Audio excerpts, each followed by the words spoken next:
Welcome back to TechKidFX for another GRT price prediction update, and in this video I'll be giving you the latest developments that have been happening here on the GRT chart, which at the time of this recording has continued to hold above the 20-day MA here on the daily chart. We have also continued to obey the Elliot wave structures, and before I give you my next price targets for GRT, first give this video a thumbs up, subscribe to the channel, and also check out the channel membership. And allow me to start the video here on the daily chart by first giving you a quick recap of what has been happening, where you can see that GRT from these low prices that we had been trading within, we saw a massive bounce to the upside, seeing an all-time high at around the $2.91 mark in what I'm terming as that first wave to the upside. And after seeing the all-time high, we started a corrective structure in the formation of a larger Elliot wave count 2, and after seeing the low for that second wave at around the $0.0518 mark, whatever we expect next on the long-term scenarios is a bounce to the upside in the formation of a larger Elliot wave count 3.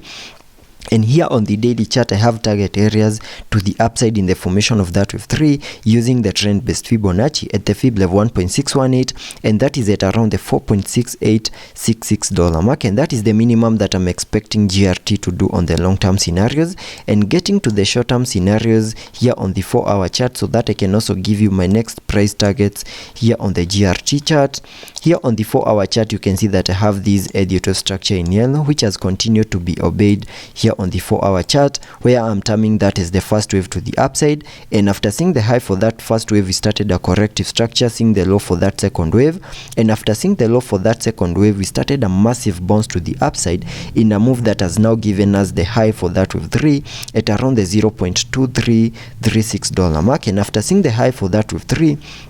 whatever we expected next is a corrective structure in the formation of a larger Elliot wave count 4, and using the Fibonacci's, connecting them from the low of the second wave to the high of that wave 3, I was able to come up with a minimum target area to the lower side in the formation of that wave 4 between the Fib level 0.382 and the Fib level 0.5, and that is between the $0.1651 mark and the $0.1442 mark, and that is the minimum that I was expecting this fourth wave to the lower side to do. And you can see that we have fully maximized our red target area down here in the formation of this wave 4, and what I'm expecting next is a massive bounce to the upside in the formation of this wave 5 very soon, since we have done the minimum that I expected this fourth wave to the lower side to do. And sketching out minimum target areas to the upside in the formation of that wave 5 using a trend based Fibonacci, connecting it from the low of the first wave to the high of that wave 1, then dragging the fibs to the low to the high of that wave 3,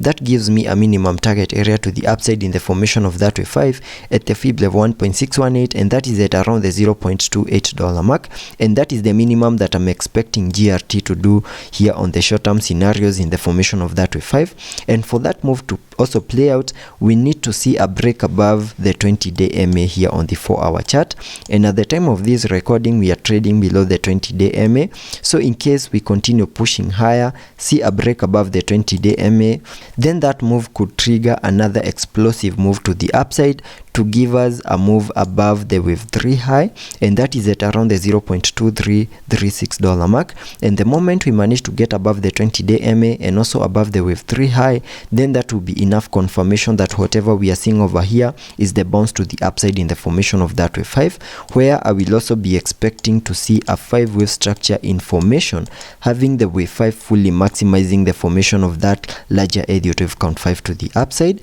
And given that we have lost the 20-day MA here on the 4-hour chart and it's now acting as resistance, we also need to have a worst case scenario that can play out here on the GRT chart, and that can only happen in case we continue holding below the 20-day MA, which is now acting as resistance, continue pushing even lower. And in case such a move continues to play out here on the GRT chart, then there are chances of making one more new low over here that is below the low that you made in the formation of this wave 4 at around the $0.1408 mark. And in case such a move plays out, then I'll be terming the new low as the low for that fourth wave to the lower side, and then from there we can expect a massive bounce to the upside in the formation of that wave 5, and also sketch out new target areas in the formation of that wave 5. And using the Fibonacci's, for this Elliot wave structure to still hold, we need to also have areas on the Fibonacci's that we need to continue holding above, and using the Fibonacci's, connecting them once more from the low of the second wave